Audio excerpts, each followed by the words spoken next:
당신이 물어봐요. 갈 데는 있는지. 저 투샷을 지금 여기서 보다니. 우리 이사갈 집이 생겼어. 그걸로 가면 친구들이 반겨줄 것 같아? 내가 곧 찾아갈게. 꼭.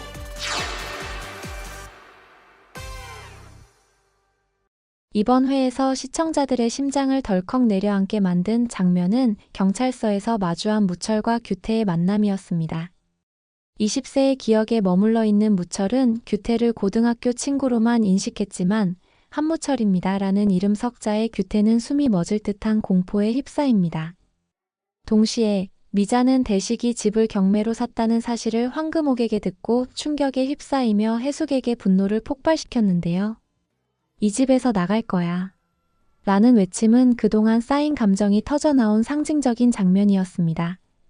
이 장면이 가진 의미를 자세히 살펴볼 텐데요. 구독과 좋아요 꾹 눌러주시면 저와 제작진에게 큰 힘이 됩니다. 그럼 등장인물들의 심리를 분석해 본다면 1. 무철. 무철은 현재 20세의 기억에 갇혀 있지만 규태와의 조우에서 내가 꼭 찾아갈게라는 말을 남기며 과거의 연결고리를 추적하려는 본능적인 움직임을 보여주었습니다.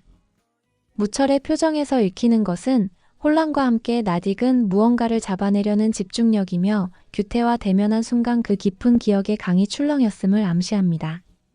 무철의 행동을 보면 기억을 잃었음에도 자신이 누구였는지, 누구를 알아야 하는지를 본능적으로 좇고 있으며 그 방향은 곧 규태로 향하게 될 가능성이 높습니다.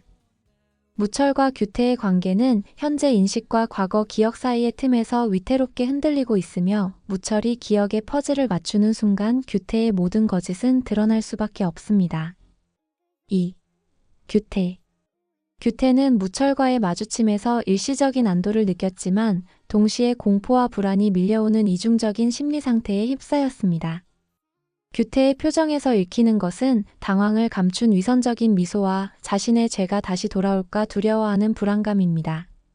규태의 행동을 보면 자신의 위치를 유지하려는 강박이 강해지고 있으며 무철의 기억이 완전히 돌아오기 전에 상황을 정리하려는 무리수를 둘 가능성이 높습니다. 규태와 무철의 관계는 과거의 범죄와 현재의 위선이 정면으로 충돌하는 서사로 발전 중이며 무철이 진실을 깨달을수록 규태는 더욱 위험한 선택을 하게 될 것입니다. 3. 미자. 미자는 대식이 집을 경매로 샀다는 사실을 알게 되면서 깊은 충격에 빠졌고 해숙에게 그 감정을 그대로 폭발시키며 또 한 번의 전환점을 맞이했습니다. 미자의 표정에서 읽히는 것은 배신감과 분노 속에 숨겨진 더 이상 속지 않겠다는 결단이며 동시에 오랜 시간 눌러두었던 감정의 폭발이었습니다. 미자의 행동을 보면 대식에 대한 실망이 분명하지만 동시에 삶의 무게를 다시 짊어지기 위한 움직임이 시작되고 있으며 이사갈 집이라는 말은 자립과 재도약을 상징하는 결정적 발언입니다. 미자와 대식의 관계는 한때의 감정, 긴 시간 얽힌 책임감 속에서 흔들리고 있으며 현재의 고통을 넘어 회복 가능성까지 품고 있는 복합적인 구조를 갖고 있습니다. 4. 대식. 대식은 미자에게 들킨 경매 사실과 무철의 생존 확인, 그리고 해숙과의 갈등 속에서 극심한 심리적 압박에 놓여 있습니다.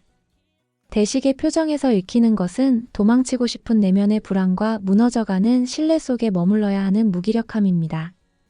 대식의 행동을 보면 진실을 밝히기엔 용기가 부족하고 숨기자니 양심의 가책이 너무 큰 이도 저도 아닌 상태에 머물러 있으며 이는 곧 부부 사이에도 균열을 불러오게 됩니다.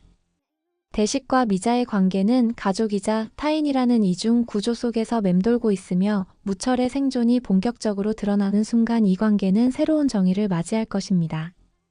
이러한 인물들을 바탕으로 31화에서 전개될 사건들을 예측해 본다면 첫 번째 가능성.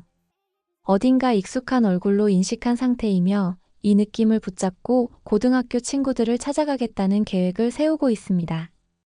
이 전개는 규태와 대운 빌딩, 그리고 미자라는 키워드를 통해 점차 퍼즐처럼 얽힌 기억이 복원되는 방향으로 이어질 수 있습니다. 무철이 규태가 단순한 친구가 아닌 자신의 인생을 뒤흔든 인물이었다는 사실을 깨닫는 순간은 서사의 핵심 반전이 될 것이며 이는 곧 규태의 몰락으로 이어질 첫걸음이 됩니다. 두 번째 가능성.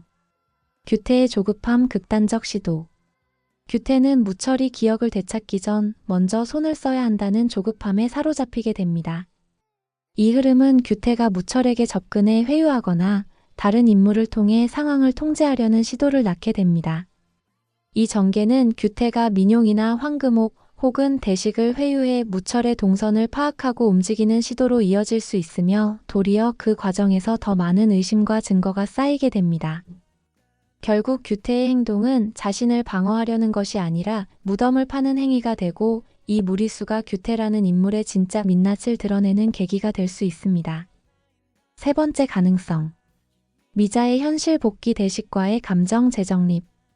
미자는 감정적으로 격앙된 상태에서 대식과 마주하게 되지만 이 만남은 단순한 비난이 아니라 감정의 정리와 재정립으로 이어질 수 있습니다. 이 전개는 대식이 진심 어린 사과 또는 지원을 통해 현실적 지지자로 돌아오게 되며 미자 역시 감정의 앙금을 완전히는 아니더라도 부분적으로 내려놓을 수 있는 흐름을 형성할 수 있습니다. 특히 이사갈 집이 생겼다는 미자의 말은 감정적으로는 여전히 분열되어 있으면서도 현실적으로는 타협을 받아들였다는 이중성을 보여주는 상징이 될 수 있습니다. 네 번째 가능성. 해숙의 위기 로또 폭로 가능성. 해숙은 미자의 공격적인 말에 자존심에 상처를 입고 자신이 로또 당첨자라는 비밀을 더욱 숨기려 들지만 역설적으로 이 감정이 위기의 씨앗이 됩니다. 이 흐름은 해숙이 감정적으로 폭발하거나 대식과의 말다툼 과정에서 무심코 진실을 흘리게 되는 상황으로 이어질 수 있습니다. 결국 해숙의 비밀이 드러나는 순간 가족 전체의 갈등은 새로운 국면을 맞이하게 되며 경제적 욕망과 감정적 진실이 정면 충돌하는 구도를 만들어냅니다. 다섯 번째 가능성. 서우와 석진 엇갈린 진심의 교차점. 서우와 석진은 여전히 감정적으로 거리감을 유지하고 있지만 그 사이엔 진심을 확인하고픈 갈망이 존재합니다. 이 전개는 서우가 석진의 거리를 두는 이유를 확인하게 되거나 석진이 오랜 시간 간직해온 상처나 부담을 토로하게 되면서 두 사람의 감정선이 변화하는 계기가 마련됩니다. 서우와 석진의 관계는 단순한 로맨스를 넘어서 감정 회복과 상처 치유라는 메시지를 담고 있으며 이 관계의 회복은 무철의 기억 회복과도 유사한 구조로 작용할 수 있습니다. 지금까지 살펴본 내용을 정리하면 무철은 규태와의 조우를 통해 본능적으로 과거의 실마리를 따라가고 있으며 이는 곧 기억 회복의 결정적 순간으로 이어질 조짐을 보이고 있습니다. 규태는 무철의 기억이 돌아올까 두려워하며 더욱 조급하게 움직이게 될 것이며 그 불안은 곧 스스로를 향한 덫이 될 것입니다. 미자와 대식의 관계는 분노와 배신 그리고 현실적 의존 사이에서 요동치고 있고 해숙의 로또 비밀은 가족 간 갈등을 더욱 심화시킬 뇌관으로 남아 있습니다. 서우와 석진, 태아와 아진의 감정선은 갈등과 유머 사이에서 새로운 변화를 맞이하고 있습니다. 시청자 여러분은 어떻게 보시나요? 무철은 규태의 실체를 언제 깨닫게 될까요? 규태는 끝까지 자신의 비밀을 감출 수 있을까요? 미자와 대식은 감정을 넘어 연대할 수 있을까요? 여러분의 예측과 의견을 댓글로 나눠주세요. 함께 이야기 나눠봅시다. 다음 회에서는 무철의 기억이 어느 지점까지 복원될지 그리고 규태가 어떤 행동에 나설지가 가장 큰 관전 포인트입니다. 놓치지 말아야 할 핵심은 무철의 말 한마디가 모든 것을 뒤흔들 수 있다는 점입니다. 이제 진실이 깨어날 시간입니다. 다음 편에서 다시 만나 뵙겠습니다.